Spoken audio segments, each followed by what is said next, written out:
Hola, les envío un afectuoso saludo nuevamente aquí con estas reflexiones jurídicas en nuestro canal USED, que ya cumplimos un año y les agradezco a todos ustedes el apoyo que me han brindado. El día de hoy me gustaría dedicar esta cápsula al maestro Francisco Javier Sánchez Martínez, juez del Poder Judicial del Estado de México, dado que él me dio la idea para esta cápsula. Por lo tanto, en este caso particular vamos a hablar del emplazamiento por edictos en materia mercantil, principalmente en el juicio ejecutivo, y la ejecución de la sentencia. En este caso particular es importante que tomemos en consideración que el artículo 17 constitucional nos habla de la tutela judicial efectiva.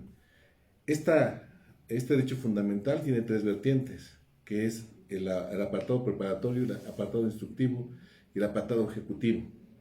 Este derecho fundamental implica que no debe quedar inaudito ningún derecho de los justiciables a efecto de que ellos vean materializada la ejecución de la sentencia, cuando después de que se realiza la vinculación jurídica procesal. Por ello, en la etapa preparatoria se refiere precisamente a la etapa instructiva que conocemos todos nosotros: demanda, contestación, reconvención y contestación a esta, en algunos casos los actos prejudiciales que se está haciendo para preparar una demanda. Y por lo tanto, el artículo 17 constitucional nos dice que no apliquemos tantos rigorismos procesales, puesto que esto puede causar un perjuicio, al justiciable, puesto que se puede perder o se puede solicitar, más que nada, perder el derecho a la prescripción de la demanda en un derecho sustantivo. Por lo que se refiere a la etapa instructiva, se refiere a que no podemos dejar inaudito el derecho de prueba de todos los justiciables. Y por último, el derecho a la etapa conclusiva o también llamada ejecutiva. ¿En esta qué consiste? Precisamente consiste en que ninguna sentencia puede quedar inaudita, esto es, inejecutable. Necesariamente se tiene que respetar el Estado de Derecho y obviamente se tiene que establecer claramente y precisamente el cumplimiento de la sentencia con todo el rigor de la ley.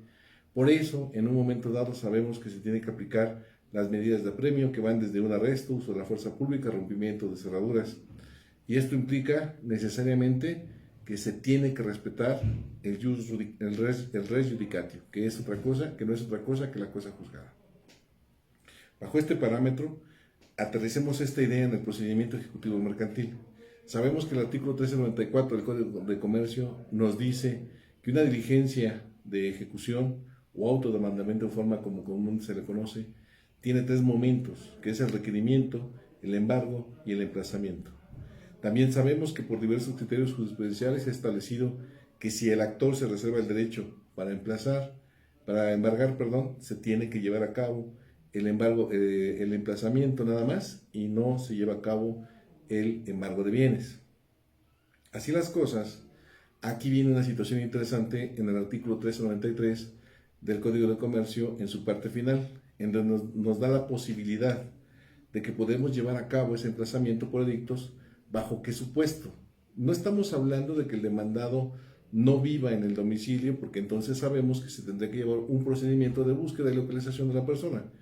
Este segundo párrafo del artículo 393 nos habla del supuesto de que, cerciorado el ejecutor de que viva la persona en el domicilio, después de habilitar días y horas inhábiles, nadie atiende a su llamado.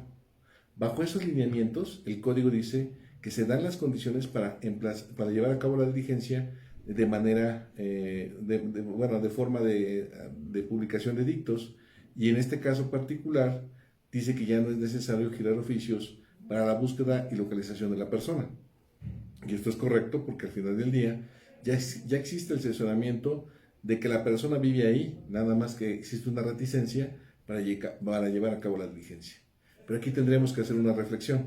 Ese edicto que tiene que llevar. Sabemos que se dice que debe llevar una relación sucinta de la demanda y también del auto que se está decretando o se está dictando en ese momento. Pero la pregunta es, ok, hacemos una relación sucinta, pero estamos llevando aquí a cabo una situación interesante de que dijimos que se integran por tres momentos esta diligencia de requerimiento, embargo y emplazamiento. Si esta no es una diligencia de emplazamiento por edictos, entonces, ¿qué debe contener ese edicto? Ese edicto, desde mi perspectiva, tendría que establecer, sí, ciertamente, una relación sucinta de los hechos, pero también decirle al demandado que durante todo el plazo del emplazamiento tiene el derecho a señalar bienes para embargo, porque sabemos que en este caso particular, cuando se está llevando la diligencia de requerimiento, embargo y emplazamiento, el primer momento que tiene que hacer el ejecutor es requerir el cumplimiento de pago. No haciéndolo, el derecho para señalar bienes para embargo, y este derecho principalmente le corresponde al demandado, es primero, y esto no es interpretativo. La ley es muy clara y le corresponde al demandado señalar los bienes motivo de embargo. En caso de no hacerlo, se procede a conceder el uso de la palabra a la parte actora para que ésta señale los bienes que quedarán en depósito de la persona que bajo su más estricta responsabilidad señale esta misma. Bajo estos lineamientos volvemos a hacer la interrogante. Ok, hacemos el edicto, hacemos una relación sucinta de la demanda y tenemos que concederle el plazo, el mismo plazo para la contestación para que señale bienes para embargo, o sea, le hacemos el requerimiento y señale bienes para embargo, y si no lo señala, ¿qué bienes se van a embargar por parte del demandado, por parte del actor, perdón? Y en este caso particular, de esta situación muy sui generis de los edictos, se tendría que reservar el derecho para embargar el bien o bienes si los bienes que pueda poseer el demandado no son propiedad de este. Es decir, aun cuando esté en un domicilio donde se pueda localizar, no sea de su propiedad, porque esto sucede comúnmente.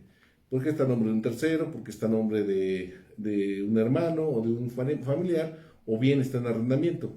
Bajo estos lineamientos, reiteramos, en ese supuesto, entonces se tendría necesariamente que reservar el derecho de embargar para que en un momento dado se pudiese llevar a cabo el emplazamiento y de esta manera la vinculación jurídica procesal sea legalmente establecida y en un momento dado también pues queda a disposición de la parte reo las copias de traslado y el instructivo para que tenga su legal conocimiento en el local del juzgado.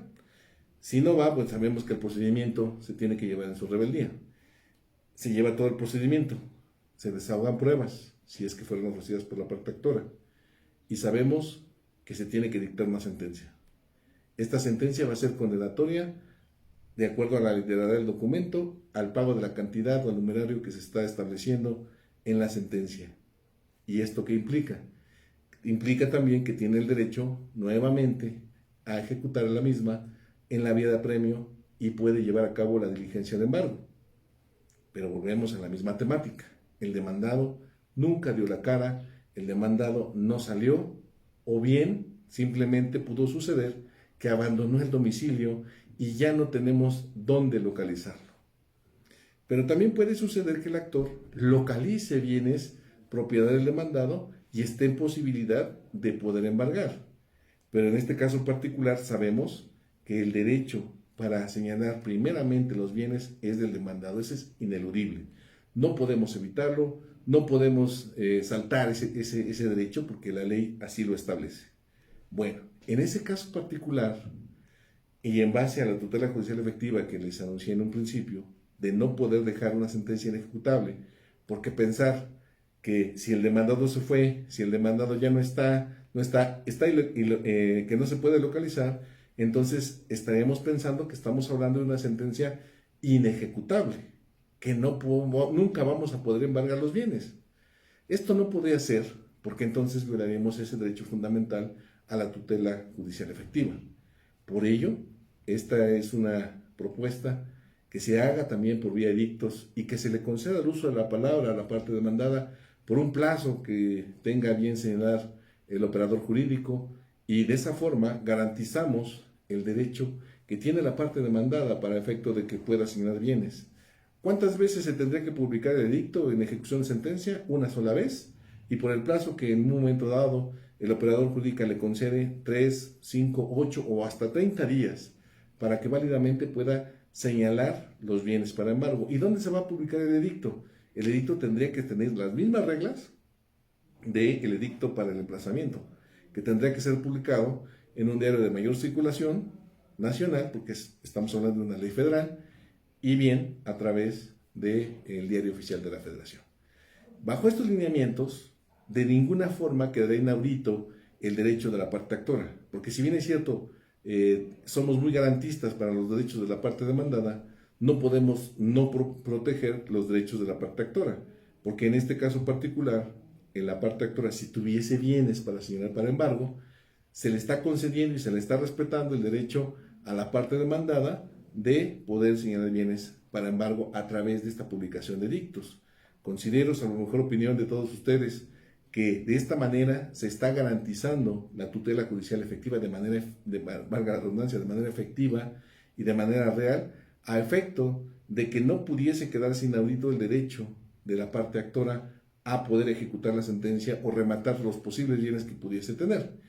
Para esto debemos tener certeza de que verdaderamente el actor sabe y conoce que los bienes que pudiese señalar pertenecen realmente a la parte demandada, porque tampoco se trata de que señale cualquier bien. Me explico, si se trata de un bien inmueble, pues tenemos el certificado de inscripción en donde consta que quizás es el propietario de la parte demandada y se podría llevar a cabo esa circunstancia. Yo podría agregar, y esto para dar mayor certidumbre, para el caso de que un tercero estuviese habitando ese bien inmueble, que se fijase una cédula de notificación en la puerta donde se da por hecho y trabado el embargo.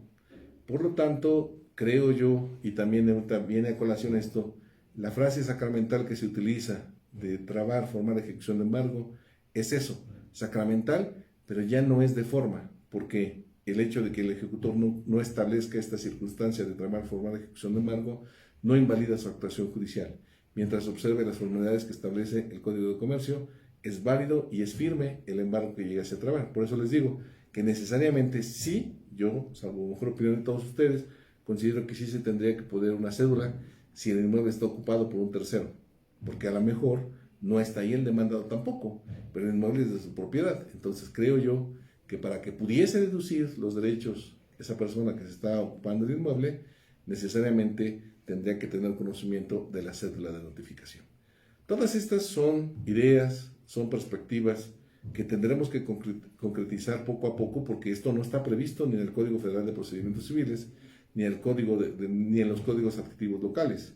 Por lo tanto, es importante que cada uno llegue a su propia conclusión de qué manera una sentencia en un procedimiento ejecutivo mercantil tenga la legalidad de poderse ejecutar sin violentar el derecho de la parte demandada cuando se llegue a establecer una situación de esta naturaleza que estamos hablando.